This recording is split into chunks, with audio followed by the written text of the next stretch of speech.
अध्याय 2। कांच का शहर। जब डोरोथी को होश आया तो वे अभी भी गिर रहे थे, लेकिन इतनी तेजी से नहीं। बगी का ऊपरी हिस्सा पैराशूट या हवा से भरे छाते की तरह हवा में था और उन्हें पीछे खींच रहा था ताकि वे एक सौम्य गति से नीचे की ओर तराएं जो सहन करने के लिए बहुत अप्रिय नहीं थी। सबसे बुरी बात यह थी कि वे धरती में इस बड़ी दरार के नीचे पहुंचने से डर रहे थे, और यह स्वाभाविक डर कि अचानक मौत किसी भी क्षण उन्हें पकड़ लेगी। एक के बाद एक धमाकों की आवाज उनके सिर के ऊपर गूंज रही थी, जैसे धरती फटी हुई जगह पर आ गई हो, और हर तरफ पत्थर और मिट्टी के टुकड़े उनके चारों ओर खड़खड़ा रहे थे। वे इन्हें देख नहीं सकते थे, लेकिन वे इन्हें बगी के ऊपर से गिरते हुए महसूस कर सकते थे, और जिम लगभग एक इंसान की तरह चिल्लाया जब एक पत्थर उसके ऊपर से गुजरा और उसके हड्डीदार शरीर पर लगा। उन्होंने बेचारे घोड़े को वास्तव में चोट नहीं पहुंचाई, क्योंकि सब कुछ एक साथ गिर रहा था। केवल पत्थर और कूड़ा कचरा घोड़े और बगी की तुलना में तेजी से गिर रहा था, जो हवा के दबाव से पीछे रह गए थे, जिससे भयभीत जानवर वास्तव में घायल होने की तुलना में अधिक भयभीत था। डोरोथी को यह अंदाजा भी नहीं था कि यह स्थिति कब तक जारी रहेगी। वह बहुत हैरान थी, लेकिन जैसे ही वह धड़कते दिल के साथ काली खाई में आगे की ओर देखने लगी, उसे घोड़े जिम का रूप धुंधला दिखाई देने लगा। उसका सिर हवा में उठा हुआ था, उसके कान खड़े थे और उसकी लंबी टांगें हर दिशा में फैली हुई थीं, जैसे वह अंतरिक्ष में लुढ़क रहा हो। साथ ही अपना सिर घुमाकर उसने पाया कि वह अपने बगल में लड़के को देख सकती है, जो अब तक उतना ही शांत और शांत था जितना वह खुद थी। डोरोथी ने आह भरी और आसानी से सांस लेने लगी। उसे एहसास होने लगा कि आखिरकार उसके लिए मौत नहीं आने वाली थी, बल्कि वह सिर्फ एक और साहसिक यात्रा पर निकल पड़ी थी, जो कि पहले की तरह ही अजीब और असामान्य होने वाली थी। इस विचार को मन में रखते हुए लड़की ने हिम्मत जुटाई और अपना सिर बगी के किनारे झुकाकर देखा कि अजीब रोशनी कहाँ से आ रही है। अपने से बहुत नीचे उसे हवा में लटकी हुई 6 बड़ी चमकती हुई गेंदें मिलीं। बीच वाली और सबसे बड़ी गेंद सफ़ेद थी और उसे सूरज की याद दिला रही थी। उसके चारों ओर एक तारे के 5 बिंदुओं की तरह अन्य 5 चमकदार गेंदें व्यवस्थित थीं, एक गुलाबी रंग की, एक बैंगनी, एक पीली, एक नीली और एक नारंगी।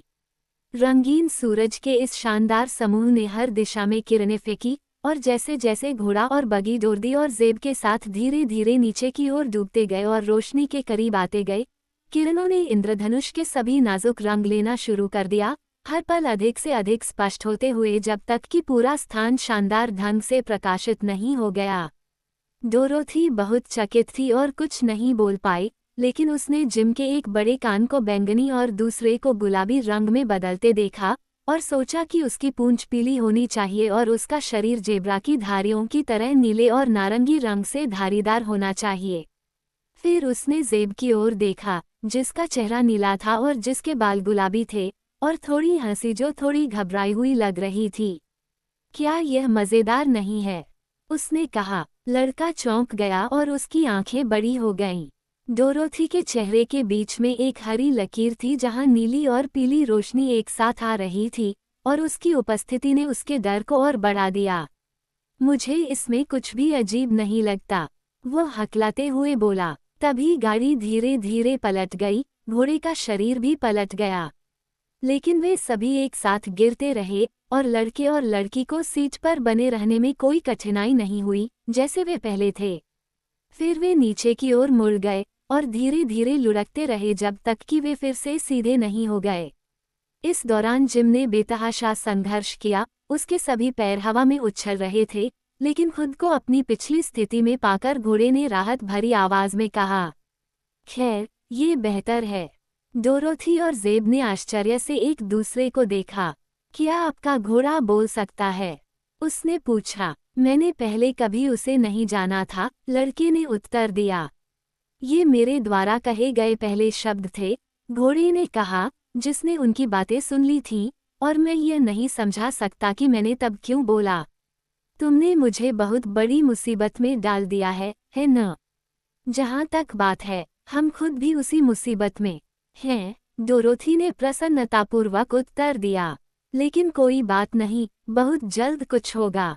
बेशक, घोड़े ने गुर्राहट के साथ कहा, और तब हमें अफसोस होगा कि ऐसा हुआ। ज़ेब कांप उठा। ये सब इतना भयानक और अवास्तविक था कि वह इसे बिल्कुल भी नहीं समझ सका, और इसलिए उसके डरने का अच्छा कारण भी था। वे तेजी से ज्वलंत रंगीन सूर्यों के पास पहुंचे और उनके बगल से गुजर गए।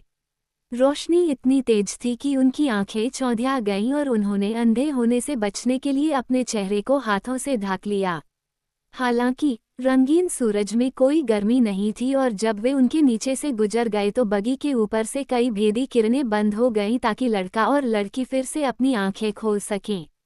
हमें कभी न कभी नीचे तक तो पहुंचना ही है, ज़ेब ने गहरी सांस लेते हुए कहा। हम हमेशा नीचे नहीं गिर सकते, आप जानते हैं।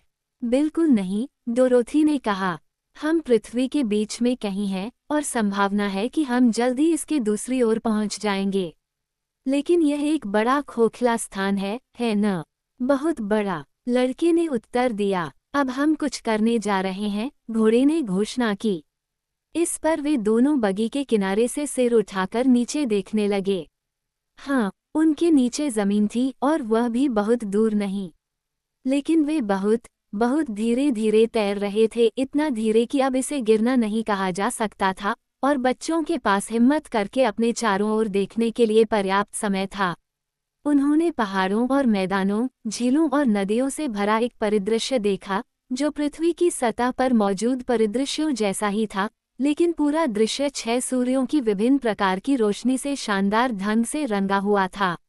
यहाँ वहाँ घरों के समूह थे जो स्पष्ट कांच से बने प्रतीत होते थे, क्योंकि वे बहुत चमकते थे। मुझे यकीन है कि हम किसी खतरे में नहीं हैं, डोरोथी ने संयत स्वर में कहा। हम इतनी धीमी गति से नीचे उतर रहे हैं कि जब हम उतरेंगे तो हम टुकड़े टुकड़े नहीं हो सकते, और जिस देश में हम आ रहे हैं वो काफ़ी सुंदर लगता है। हालांकि हम कभी भी घर नहीं पहुंच पाएंगे, ज़ेब ने कराहते हुए कहा। ओह, मुझे इस बात पर पूरा यकीन नहीं है, लड़की ने जवाब दिया। लेकिन हमें ऐसी बातों पर चिंता नहीं करनी चाहिए, ज़ेब, हम अभी खुद की मदद नहीं कर सकते, आप जानते हैं, और मुझे हमेशा से कहा गया है कि मुसीबत उधार लेना मूर्खता है।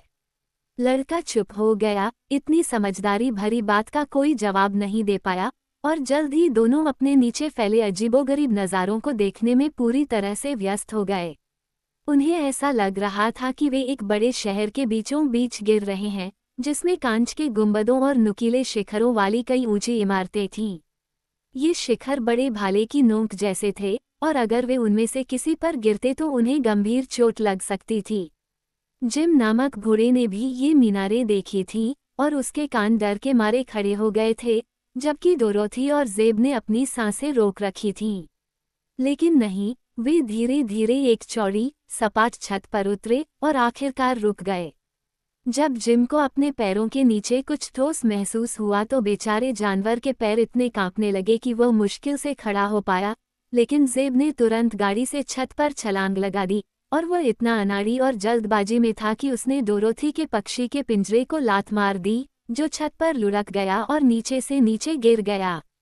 तुरंत एक गुलाबी बिल्ली का बच्चा उल्टे पिंजरे से बाहर निकला, कांच की छत पर बैठ गया और जम्हाई लेते हुए अपनी गोल आंखें झपकाने लगा। ओह, डोरोथी ने कहा, यूरेका है। मैंने पहली बार गुलाबी बिल्ली देखी, ज़ेब ने कहा। यूरेका गुलाबी नहीं है, वह सफ़ेद है। यह अजीब रोशनी ही है जो उसे यह रंग देती है। मेरा दूध कहाँ है? बिल्ली के बच्चे ने डोरोथी के चेहरे की ओर देखते हुए पूछा। मैं भूख से मर रही हूँ। ओह, यूरेका, क्या तुम बात कर सकती हो? बात करो। क्या मैं बात कर रहा हूँ? हे भगवान, मुझे लगता है मैं बात कर रहा हूँ। क्या यह मज़ेदार नहीं है? बिल्ली के बच्चे ने पूछा। ये सब गलत है, ज़ेब ने गंभीरता से कहा। जानवरों को बात नहीं करनी चाहिए। लेकिन बूढ़ा जिम भी हमारे साथ दुर्घटना होने के बाद से ही कुछ न कुछ बोलता रहता है। मुझे नहीं लगता कि यह गलत है, जिम ने कर्कश स्वर में टिप्पणी की। कम से कम, ये कुछ अन्य चीज़ों की तरह गलत नहीं है।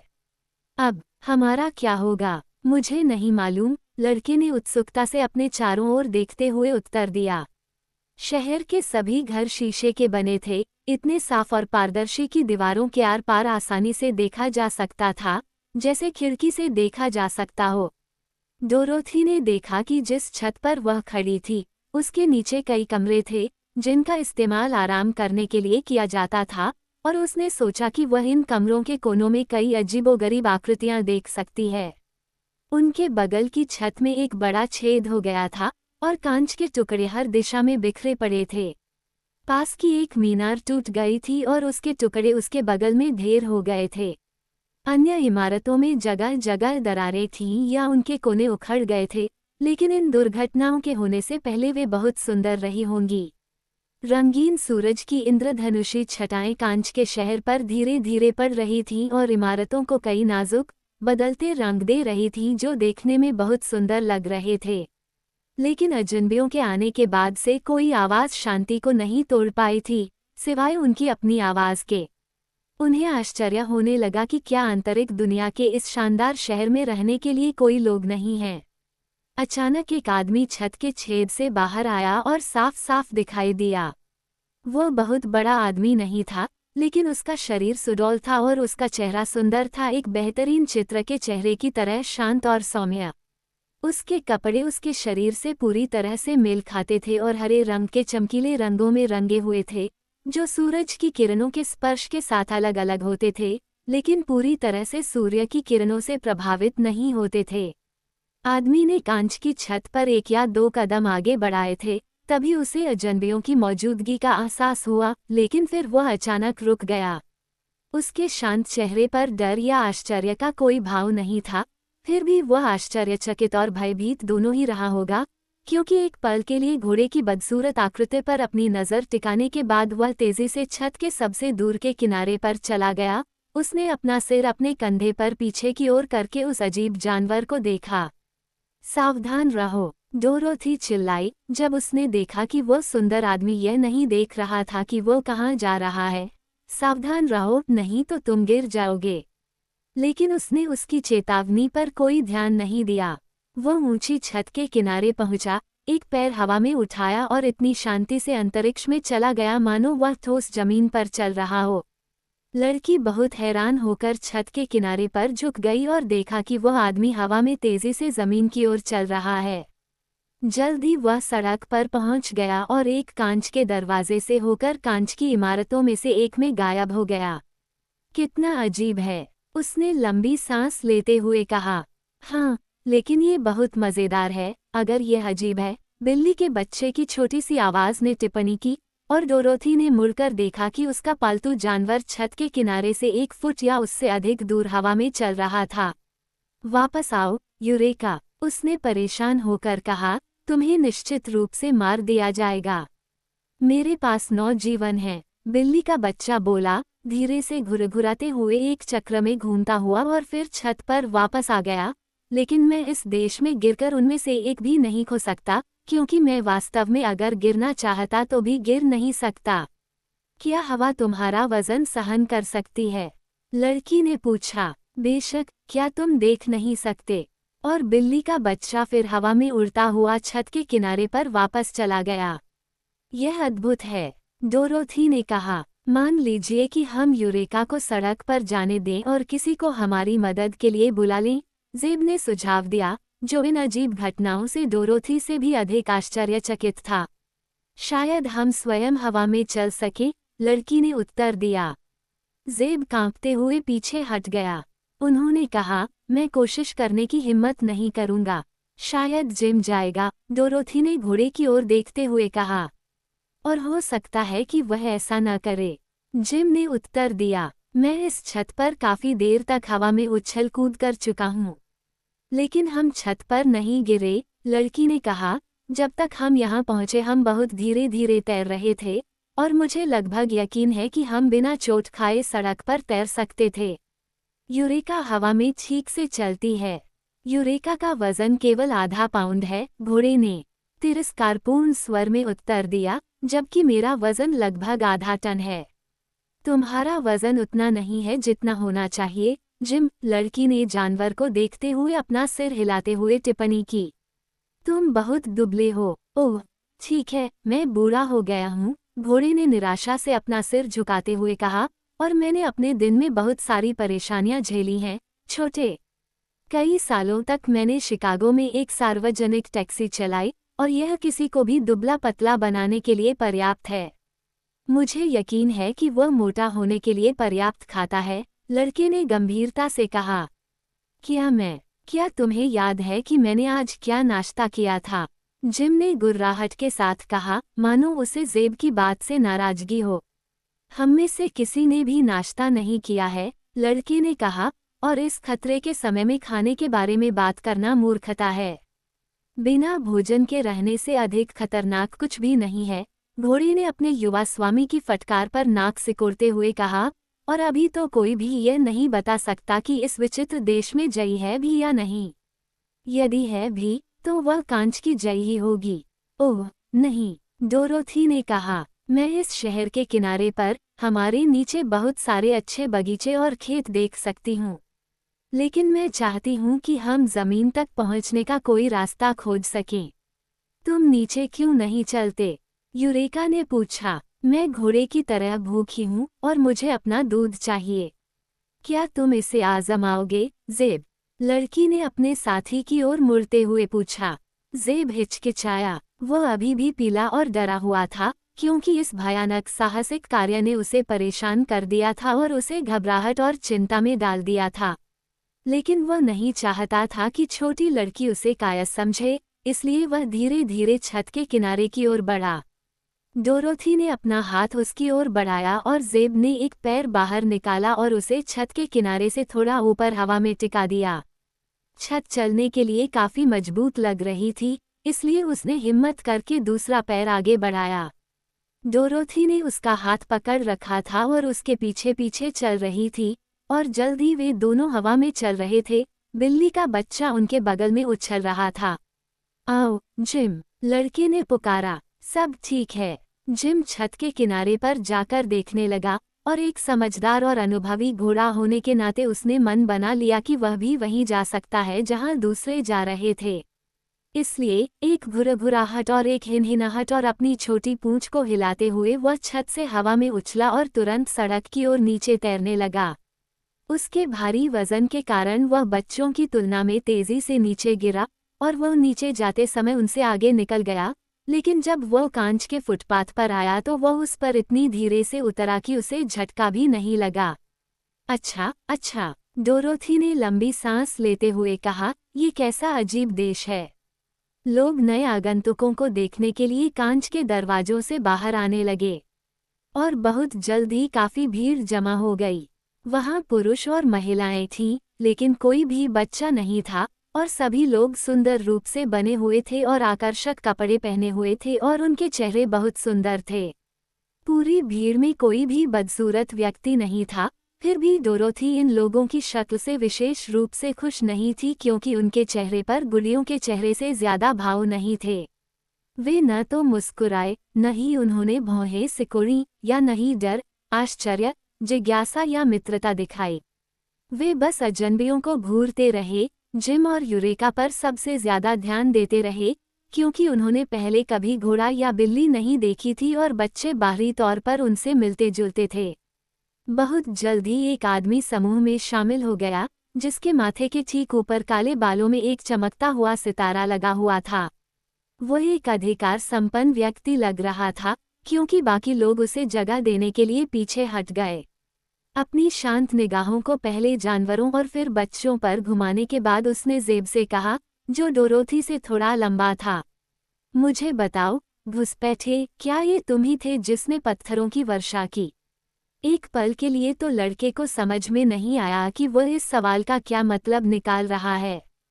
फिर उन पत्थरों को याद करते हुए जो उनके साथ गिरे थे और इस जगह पर पहुंचने से बहुत पहले उनके पास से गुजरे थे, उसने जवाब दिया, नहीं सर, हमने कुछ नहीं किया। ये भूकंप था। सितारा वाला आदमी कुछ देर तक चुपचाप खड़ा होकर इस भाषण पर सोचता रहा। फिर उसने पूछा, भूकंप क्या है? मुझे नहीं पता, ज़ेब ने कहा, जो अभी भी उलझन में था। लेकिन डोरोथी ने उसकी उलझन को देखते हुए उत्तर दिया, ये धरती का हिलना है। इस भूकंप में एक बड़ी दरार खुल गई और हम गिर गए, घोड़े और गाड़ी और सब कुछ, और पत्थर ढीले होकर हमारे साथ नीचे आ गए। सितारा वाला आदमी उसे शांत, भावशून्य आंखों से देख रहा था। उन्होंने कहा, पत्थरों की बारिश ने हमारे शहर को बहुत नुकसान पहुंचाया है और हम इसके लिए आपको जिम्मेदार ठहराएंगे जब तक कि आप अपनी बेगुनाही साबित नहीं कर देते। हम ऐसा कैसे कर सकते हैं? लड़की ने पूछा। मैं ये कहने को तैयार नहीं हूँ। ये तुम्हारा मामला है, मेरा नहीं। तुम्हें जादूगर के घर जाना चाहिए, जो जल्दी ही सच्चाई का पता लगा लेगा। जादूगर का घर कहाँ है? लड़की ने पूछा। मैं तुम्हें वहां तक ले चलूंगा।